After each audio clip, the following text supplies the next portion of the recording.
What happens when one of Hollywood's most respected actresses reaches her breaking point on live television? The answer unfolded in real time as Kate Winslet sat across from Jimmy Kimmel in what started as a typical late-night interview but quickly spiraled into one of the most uncomfortable moments in talk show history. Before we dive into what went down, make sure you hit that subscribe button and drop a comment below telling us whose side you're on in this whole situation. The interview began pleasantly enough. Kate walked out to thunderous applause, settled into the guest chair, and exchanged the usual pleasantries with Jimmy. The audience was buzzing with excitement. After all, Kate was there to promote her latest film, a project she had been passionate about for years. But within minutes, the tone shifted dramatically. Jimmy leaned back in his chair with that signature grin of his and said, "So Kate, I've got to ask you something that I think everyone's been wondering about. You've been in this industry for what, 30 years now?" Kate nodded, smiling politely. "Just about, yes, right? So here's my question," Jimmy continued, and there was something in his tone that made the audience lean forward. "At what point do you think actors should just, accept that their best work is behind them? Because I was talking to my writers earlier, and we were all saying how your early stuff was just incredible, but lately," the smile on Kate's face flickered. "Lately what, Jimmy?" "Well, he said, gesturing vaguely. "The roles have been a bit different. Smaller films, less buzz. I'm just wondering if there's a point where you think, maybe I should just enjoy my legacy instead of trying to chase that Oscar magic again." The audience went quiet. You could feel the tension immediately. Kate's posture straightened, and when she spoke, her voice had an edge to it that wasn't there before. "Are you genuinely asking me if I think I'm past my prime, Jimmy?" Jimmy laughed, but it sounded forced. No, I'm not saying that. I'm just saying that in Hollywood, there's this thing that happens, especially with actresses, where there's a certain age where the roles just aren't there anymore. And I think you've spoken about this before, right? About how the industry treats women." "I have spoken about it," Kate said, her eyes fixed on him. "I've spoken about how insulting and reductive it is when people, especially men in this industry, decide that a woman's value has an expiration date. So if you're asking me whether I think my best work is behind me, the answer is absolutely not. In fact, I think I'm doing the best work of my career right now."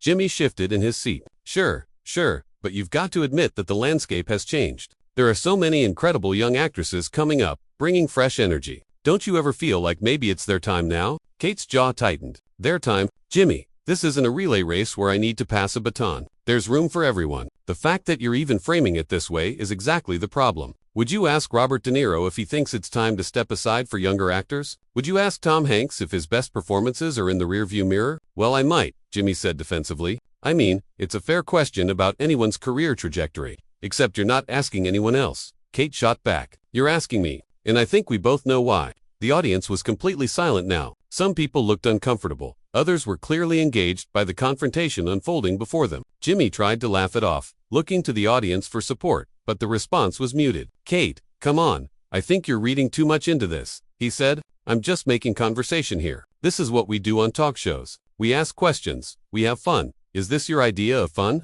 Kate asked, her voice calm but firm, suggesting to a guest that their career is essentially over, that they should gracefully exit stage left because younger people exist. Jimmy's smile was gone now. "I never said your career was over. You're putting words in my mouth." "Then what exactly were you saying?" Kate pressed. "Because from where I'm sitting, you opened this conversation by implying that my best work is behind me and that I should basically accept irrelevance. Do you understand how offensive that is?" "Look," Jimmy said, his tone becoming more defensive, "I think you're overreacting here. This is Hollywood. Everyone knows that there's a shelf life, especially for women. I didn't make the rules, Kate. I'm just acknowledging reality." Kate stared at him for a long moment. "You didn't make the rules, but you're certainly comfortable enforcing them, aren't you?" The tension was palpable. Jimmy looked genuinely taken aback by her response. He glanced at his notes, clearly trying to figure out how to steer the conversation back to safer ground. But Kate wasn't finished. "Let me ask you something, Jimmy," Kate continued, not giving him a chance to redirect. "When you look at my filmography, when you look at the work I've done recently, do you actually think it's inferior to what I did 20 years ago? Or are you just operating on this assumption that older equals less than?" Jimmy opened his mouth to respond, but Kate kept going. "Because I've worked with some of the most talented directors in the world in the past 5 years. I've taken on roles that are complex, challenging, and meaningful. But none of that seems to matter to you because apparently there's some invisible timer that went off. And now I'm supposed to just fade away gracefully." "That's not what I'm saying at all," Jimmy insisted, his voice rising slightly. "You're twisting my words." "Then clarify them," Kate said simply. "What exactly were you trying to say?" Jimmy looked frustrated now. "I was trying to have an honest conversation about the industry, about how it works. about the fact that yes, there are challenges for actors as they get older. And I thought maybe we could talk about that in a real way, instead of just pretending everything is perfect. There's a difference between having an honest conversation and being condescending. Kate replied, if you wanted to discuss ageism in Hollywood, you could have approached it respectfully. You could have asked me about my experiences, about what I've observed, about what needs to change. Instead, you basically opened with the assumption that my career is winding down. Jimmy shook his head. I think you're being overly sensitive here. The moment those words left his mouth, you could see Kate's expression change. It was like something clicked into place for her. Overly sensitive, she repeated slowly. There it is. What? Jimmy asked, clearly confused by her reaction. That's always the response, isn't it? Kate said, her voice getting stronger. When a woman stands up for herself, when she refuses to accept being diminished, she's being overly sensitive. She's overreacting. She's reading too much into things. I didn't mean it like that, Jimmy said quickly. Then how did you mean it? Kate challenged. Because it seems pretty clear to me. You made insulting implications about my career. I called you out on it, and now I'm the problem because I'm being too sensitive. The audience was captivated. Some people were nodding along with Kate's points, while others looked shocked by how confrontational the exchange had become. Jimmy's sidekick tried to jump in with a joke to lighten the mood, but Kate turned to him immediately. Please don't, she said firmly. This is important.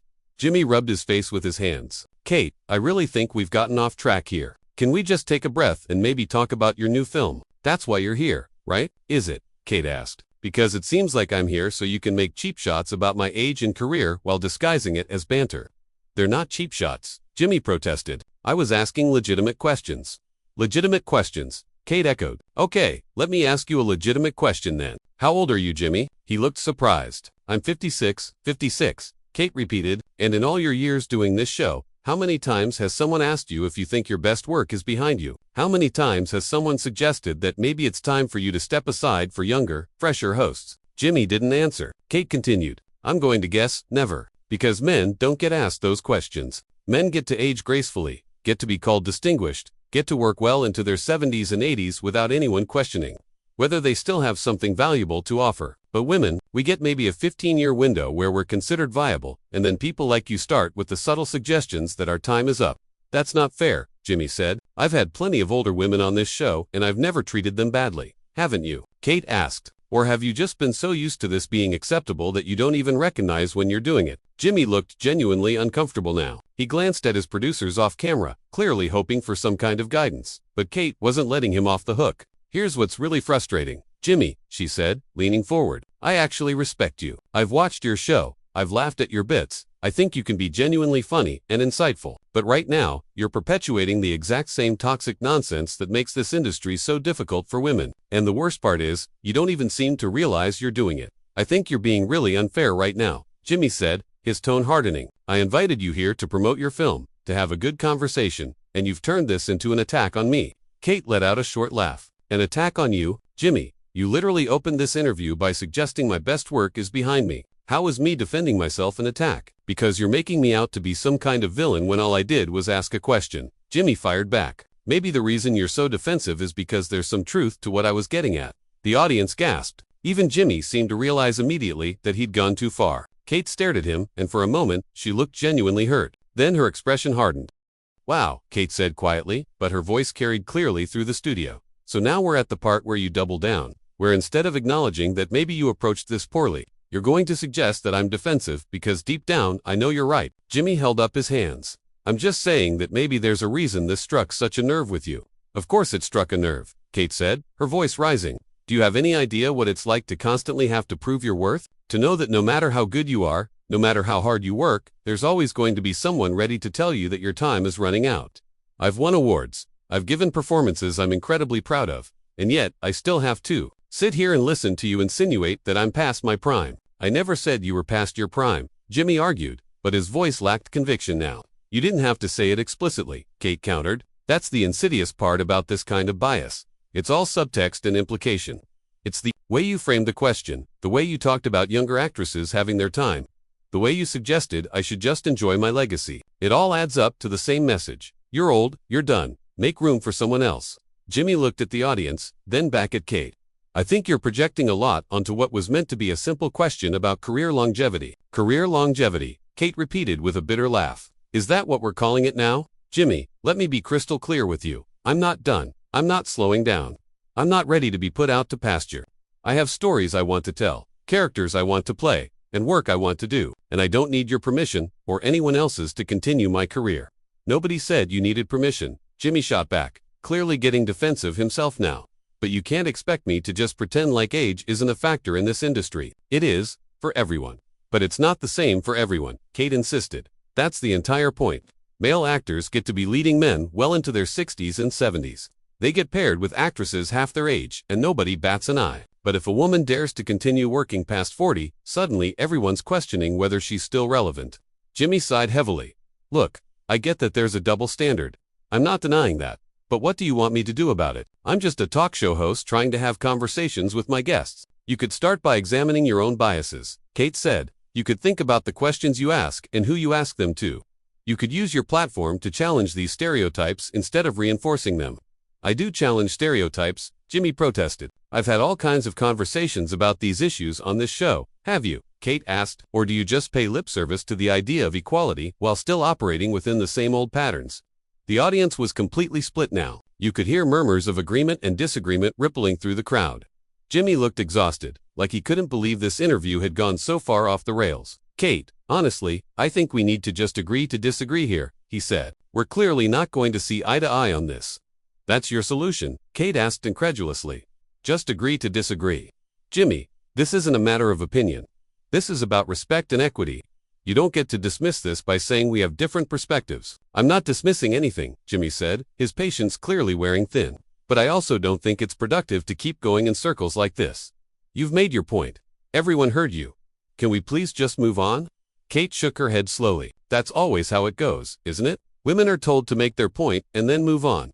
Don't be too loud. Don't take up too much space. Don't make people uncomfortable." "Well, I'm sorry, Jimmy, but I'm not interested in making you comfortable right now." "Clearly," Jimmy muttered, and there was an edge to his voice that hadn't been there before. "What's that supposed to mean?" Kate asked sharply. Jimmy looked directly at her. "It means that you came on this show. You took offense at a question that was meant to be conversational, and you spent the last 10 minutes lecturing me about sexism and ageism, like I'm personally responsible for every problem in Hollywood." "You're responsible for what comes out of your own mouth," Kate said, "and what came out of your mouth tonight was disrespectful and demeaning." "In your opinion," Jimmy said. "In reality," Kate corrected, "and the fact that you still can't see it, that you still think I'm the one overreacting, that just proves how deeply ingrained these attitudes are." Jimmy spread his hands. "So, what do you want from me, Kate? An apology? Fine, I'm sorry if I offended you. Is that what you need to hear?"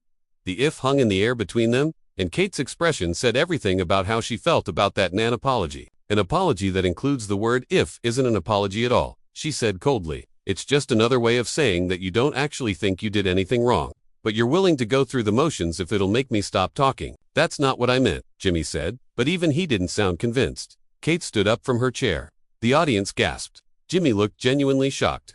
"Kate, wait," Jimmy said, half standing himself. "Come on, don't do this. We can work this out." "Work what out exactly?" Kate asked, her voice steady despite the charged atmosphere. "You've made it abundantly clear that you don't think you've done anything wrong. You've minimized my concerns, told me I'm being overly sensitive, suggested that maybe there's truth to your insulting implications, and then offered me a fake apology. What exactly is there to work out?" Jimmy looked around desperately. "This is live television. You can't just walk off."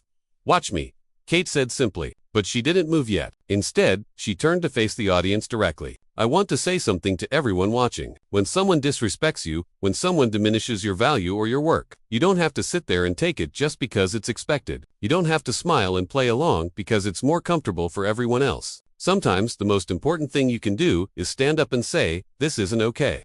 The audience was silent, hanging on every word. Some people were filming on their phones despite the no recording policy. This was already going to be everywhere by morning. Jimmy found his voice again. "Kate, I really think you're making too big a deal out of this. It was just a conversation that got a little heated. It happens. We're both passionate people. But walking off like this, that's not going to solve anything. It's just going to create headlines and drama."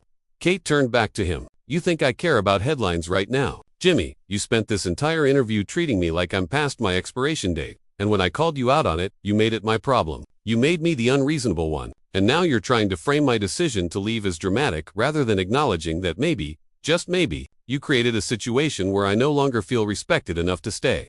"I do respect you," Jimmy said, and for the first time, he actually sounded sincere. "Kate, I really do. I think you're an incredible actress. That's why I invited you on the show." "Then why did you talk to me the way you did?" Kate asked, and there was genuine curiosity in her voice. "Now, if you respect me, if you think I'm incredible, why would you suggest that my best work is behind me? Why would you bring up my age in that context? Help me understand, Jimmy, because I'm really trying to give you the benefit of the doubt here." Jimmy was quiet for a moment. When he spoke, he sounded tired. "I don't know. I guess I thought it was an interesting angle. Something different from the usual promotional interview. I wanted to have a real conversation." "At my expense," Kate said. "You wanted to have an interesting conversation at my expense. Do you understand that?" Jimmy looked down at his desk. "Maybe, I don't know. I honestly didn't think it would land the way it did."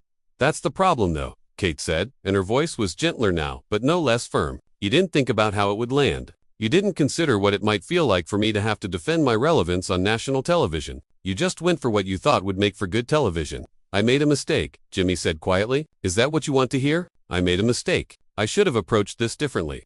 Kate studied him for a long moment. "That's closer to an actual apology. But here's the thing, Jimmy. I don't think this was just a mistake. I think this reflects something deeper, a mindset that's so normalized in this industry that people don't even recognize it as problematic. And that's what I'm taking issue with. Not just your questions tonight, but what they represent." "So where does that leave us?" Jimmy asked. "Do you want to continue the interview? Do you want to talk about your film?" Kate shook her head slowly. "I don't think I can sit here and pretend everything is fine. I don't think I can pivot to talking about my work like this didn't just happen. That wouldn't be honest. And if there's one thing I've always tried to be, it's honest." "So you're really leaving?" Jimmy said. "It wasn't a question. I'm really leaving," Kate confirmed. "Not because I'm throwing a tantrum or being dramatic, but because I have enough self-respect to remove myself from a situation where I'm not being treated with the dignity I deserve. And I hope that everyone watching this, especially young women, takes note of that. Your worth doesn't decrease based on someone else's inability to see it." She started to unclip her microphone. Jimmy watched her, seemingly unsure of what to say or do. The studio audience was absolutely riveted. Nobody was making a sound. "For what it's worth," Jimmy said, as Kate finished removing her mic, "I am sorry. Not if I offended you. I am sorry that I made you feel disrespected. That wasn't my intention, but clearly that's what happened, and I take responsibility for that." Kate paused and looked at him. "Thank you for saying that. I appreciate it. And for what it's worth, I hope you think about this conversation. I hope you consider why it happened and what you can learn from it. Because you have a platform, Jimmy, you have influence, and you could use that to make things better instead of perpetuating the same old patterns." "I will," Jimmy said, and he actually sounded like he meant it. "I promise I will." Kate nodded once, then looked out at the audience. "Thank you all for listening. I know this wasn't the fun interview you were expecting, but sometimes the important conversations aren't fun. Sometimes they're uncomfortable and difficult, and that's okay. That's how change happens." With that, she set her microphone on the chair and walked off the stage. The audience didn't know whether to applaud or stay silent. A few people started clapping, then a few more, and within seconds, most of the audience was applauding as Kate disappeared behind the curtain. Jimmy sat at his desk, visibly shaken. He looked at the camera, then at the audience, clearly trying to figure out how to proceed. His producers were likely screaming in his earpiece, but he just sat there for a moment, processing what had just happened. Finally, he spoke. "Well, that was something. I think we all just witnessed a really important moment, even if it wasn't the interview any of us expected." Kate Winslet. "Everyone, let's take a quick break." The show cut to commercial, but the damage was done, or maybe the progress was made, depending on how you looked at it. What started as a routine late-night interview had become a watershed moment about respect, ageism, and the treatment of women in Hollywood. If you made it this far, make sure you hit that subscribe button and drop a comment below. Do you think Kate was right to walk off, or did she overreact? Let us know what you think.